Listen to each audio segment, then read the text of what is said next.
Hi friends, నేను మీ Rajeshwari. Welcome back to our channel.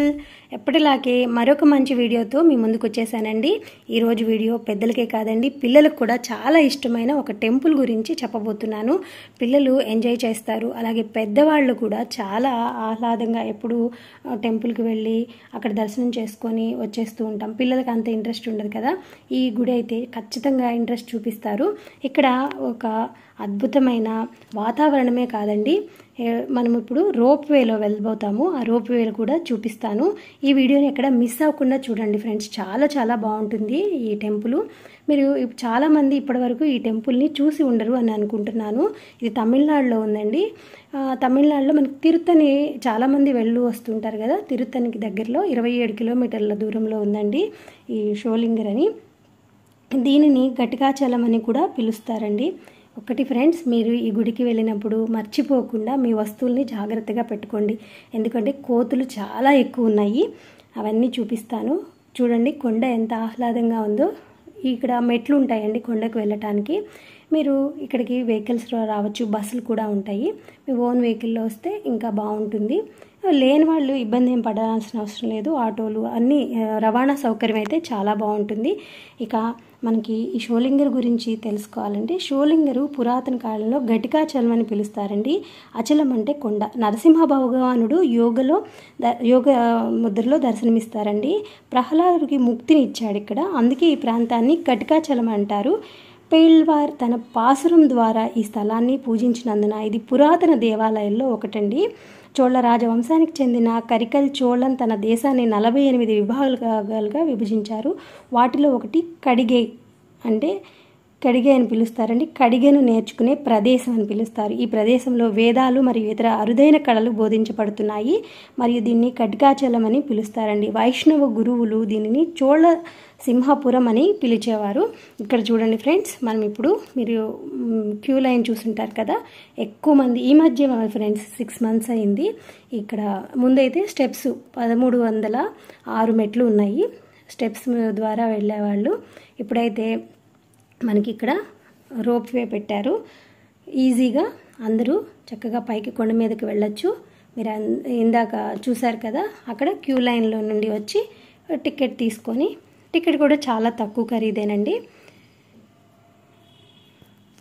వెళ్ళే దారి వెళ్ళటానికి ఒక రూపే, వచ్చేదానికి ఒక రూపే. అప్ అండ్ డౌను ఒకేసారి టికెట్ ఇస్తారు, మనం తీసుకొని వెళ్ళచ్చు. ఈ రోప్వేలో వెళ్ళేటప్పుడు చాలా ఆహ్లాదంగా ఉంటుంది. కొండ కదా, చుట్టుపక్కలంతా పచ్చటి వాతావరణంతో చాలా ఆహ్లాదంగా ఉంటుంది. ఇక్కడంతా చూపిస్తున్నాను, ఒకసారి మీరు చూసేయండి ఫ్రెండ్స్. నరసింహస్వామి యోగ నిద్రలో ఉంటారండి. చాలా బాగా కనిపిస్తారు.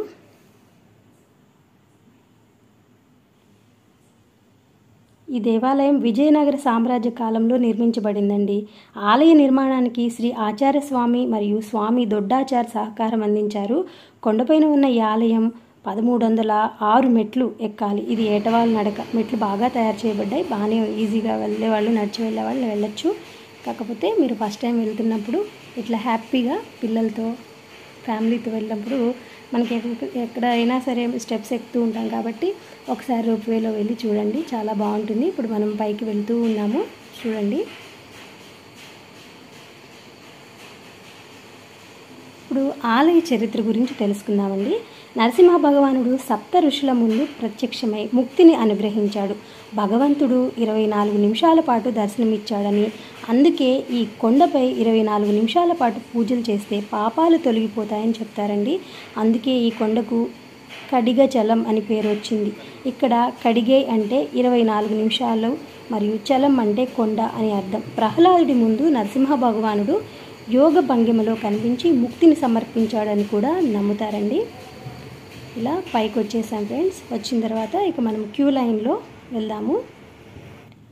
అలాగే ఫ్రెండ్స్, జానపద కథల ప్రకారం ఆంజనేయుడు యుద్ధంలో అరక్కన్ నికొంబన్ అనే రాక్షసులను సంహరించడంలో రాజు ఇంద్రతిమ్మకు అండగా నిలిచాడు మరియు అతని రాజ్యాన్ని రక్షించాడు. ఇక్కడ ఆంజనేయుడు యోగ భంగిమలో వెలిశారు. అంటే చిన్న కొండలో అండి. నరసింహస్వామి పెద్ద కొండ, ఆపోజిట్లో చిన్న కొండ ఉంది. అక్కడ ఆంజనేయ స్వామి వారు ఉన్నారు. భక్తులు చిన్న కొండపైకి వెళ్లే ముందు చక్ర తీర్థంలో స్నానం చేస్తారు. యోగ ఆంజనేయ స్వామి కళ్ళు యోగ నరసింహస్వామి పాదాలను సూచిస్తాయని చెప్తారు. వృద్ధాప్యం కారణంగా కాంచీపురం దర్శించలేకపోయిన ఒక భక్తుడు దొడ్డాచార్యకు వరదరాజ పెరుమాళ్ తన గరుడ వాహనంలో దర్శనమిచ్చాడని చెప్తారు. లక్ష్మీ నరసింహస్వామి ఆలయానికి చేరుకోవడానికి ఇంకా మనము వెళ్తూ ఉన్నాం. లక్ష్మీ నరసింహ చేరుకోవడానికి మెట్ల మార్గం ఉంది, లేదా ఇలా రోప్వేలో వెళ్ళొచ్చు. ఆలయ సమయాలు వచ్చి ఉదయం 8 నుంచి సాయంత్రం 5:30 వరకు, 5:30 గంటల వరకు, ఉదయం 8 నుండి 5:30 గంటల వరకు ఉంటాయండి. ఇక్కడ సేవా సమయాలు తిరుమంజన అభిషేకం అని ఉంటుందండి, ప్రతిరోజు ఉంటుంది. 9 నుంచి 11 లోపు తిరుమంజన అభిషేకం ఉంది. 9 నుంచి 11. ప్రత్యేక పండుగలప్పుడు స్వామివారికి చితిరై బ్రహ్మోత్సవాలు 10 రోజులు జరుగుతాయి. నరసింహ జయంతి, వైకాసి గరుడ సేవ, వసంతోత్సవాలు, ఇక వేసవి పండుగలు అనేవి 3 రోజులు ఉంటాయి. అని గరుడ సేవ, ఆదికేశవ పెరుమాళ్ తిరువోణ ఉత్సవం, ఇట్లా రకరకాలుగా నవరాత్రి ఉత్సవాలు, వైకుంఠ ఏకాదశి, ఏకాదశులన్నీ ప్రత్యేకంగా పండుగలు జరుగుతాయండి. రైలు ద్వారా ఆలయానికి 14 కిలోమీటర్ల దూరంలో ఉన్న షోలింగర్ స్టేషన్ సమీపంలో షోలింగర్ స్టేషన్ కూడా ఉందండి. బస్సు ద్వారా అయితే షోలింగర్ అన్ని ఇతర ప్రధాన నగరాలు మరియు ఇతర పట్టణాల ద్వారా బాగా అనుసంధానించబడిందండి. తిరుత్తని లేదా కాంచీపురం నుండి అరక్కోణంకు నేరుగా బస్సులు అందుబాటులో ఉన్నాయి. చెన్నై నుండి బస్సు ఫ్రీక్వెన్సీ చాలా తక్కువ, కాబట్టి మీరు తిరుత్తనికి వచ్చేసి అక్కడి నుంచి ఈ షోలింగర్కి రావచ్చు. మనము ఇంకా షోలింగర్ గుడిలోకి వెళ్తున్నాం ఫ్రెండ్స్. లక్ష్మీ నరసింహస్వామి ఉంటారు, తర్వాత అమ్మవారు పక్కపక్కన ఉన్నాయి గుడులు. అమ్మవారి గుడి సపరేట్, అక్కడే పక్కన ఉన్నారు. ఇంకా ఇక్కడ క్యూ లైన్లో భక్తులు వేచి ఉన్నారు. కొండపైన చాలా ప్రశాంతంగా ఉంటుంది. లోపలికి వెళ్ళడానికి ఎంట్రీ ఫీజు కూడా ఉంటుందండి, 20 రూపాయలు. ఇక్కడ ఆలయం ఇప్పుడే క్లోజ్ చేస్తున్నారు. ఒక 10 నిమిషాలు వెయిట్ చేశాను. అభిషేకం టైంలో వెళ్ళానండి. 9 నుంచి 11 లోపు అభిషేకం జరుగుతుంది. ముందుగానే మీరు టికెట్ తీసుకుంటే అభిషేకం వాళ్ళు పాల్గొనవచ్చు. 10 నిమిషాలు వెయిట్ చేశాక లోపలికి వెళ్ళాము. అంతా గోల్డ్ కలర్ పెయిండింది. జయ విజయులు ద్వారపాలకులుగా ఉన్నారండి ఇక్కడ.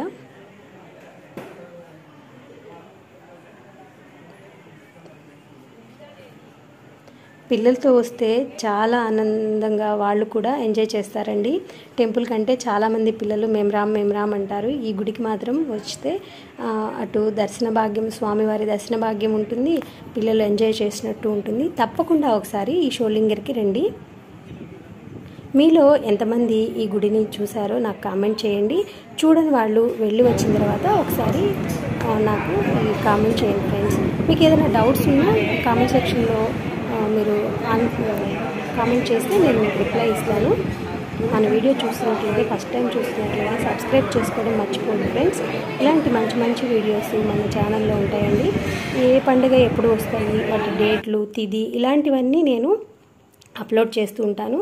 మీకు కొత్త కొత్త టెంపుల్స్ ఏమన్నా మీకు తెలియనివి, ఈ తిరుపతి పక్కన తమిళనాడుకి కొంచెం దగ్గరలో ఉన్న గుడులన్నీ మీకు చూపిస్తూ ఉంటాను. చూడండి, దర్శనం అయ్యింది. దర్శనం అయిన తర్వాత లోపలంతా తీయకూడదు కదా ఫ్రెండ్స్. వీలైన వరకు నాకు చూపించాల్సిన మొత్తం చూపించేశాను. ఇక గుడి లోపలికి వెళ్ళిన తర్వాత స్టాప్ చేసేసాను ఫ్రెండ్స్.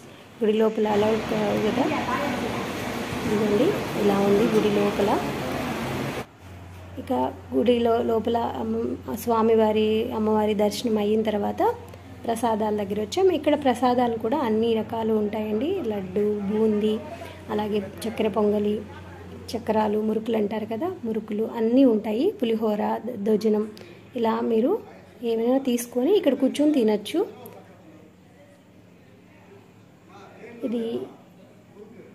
ఇదిగోండి పక్కన తీసుకొని లోపల ఒక సైడ్ కూర్చొని తినచ్చు.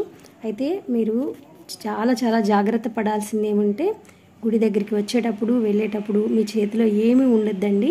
ఇక్కడ కోతులతో చాలా భయంకరంగా ఉన్నాయి, చాలా ఎక్కువగా ఉన్నాయి. ఇక ఆఖరికి చేతిలో పూలున్నా తలలో పూలున్నా కూడా లాగేసి తినేస్తూ ఉంటాయండి. జాగ్రత్తగా ఉండండి.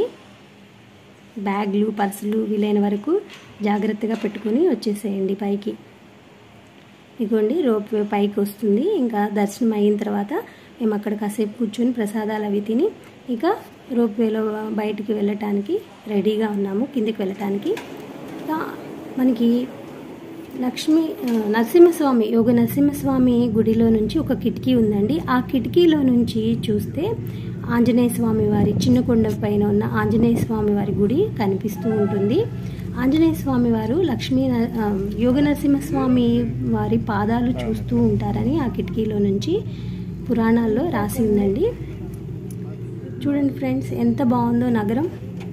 ఈ కొండ కూడా చాలా బాగుంటుందండి, పచ్చటి ఈ చెట్లతో బాగా. కొండ కూడా విశాలంగా చాలా పెద్ద కొండ అండి. ఇక్కడికి వచ్చిన వాళ్ళు ఖచ్చితంగా ఎంజాయ్ చేస్తారు ఫ్రెండ్స్. ఎంజాయ్ చేయటమే కాదు, నరసింహస్వామి దగ్గర మీరు 24 నిమిషాల పాటు కూర్చొని పూజ చేసుకున్నా, మెడిటేషన్ చేసినా చాలా మంచిది. చరిత్ర కూడా రాసింది. ప్రశాంతత అయితే ఉంటుంది మీకు ఇక్కడికి వచ్చినప్పుడు. మీకు కింద కోతుల్ని కూడా చూపిస్తాను చూడండి. ఇక్కడ ఉన్న షాపుల వాళ్ళు కూడా చాలా భయపడుతుంటారు. ప్రతి షాపు వాళ్ళు కూడా ఇదిగోండి ఆటోలో కూడా ఎక్కి కూర్చున్నాయి, కర్రలు పట్టుకొని కూర్చొని ఉంటారు.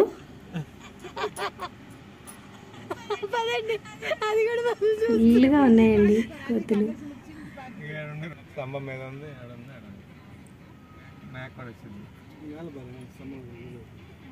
ఇక కిందికి వచ్చేసి ఆంజనేయ స్వామి వారి టెంపుల్కి వెళ్ళే దారండి ఇది. ఆంజనేయ స్వామి వారి టెంపుల్కి మాత్రం స్టెప్స్ ఎక్కిపోవాలి, అక్కడ రోప్ వే ఏం లేదు.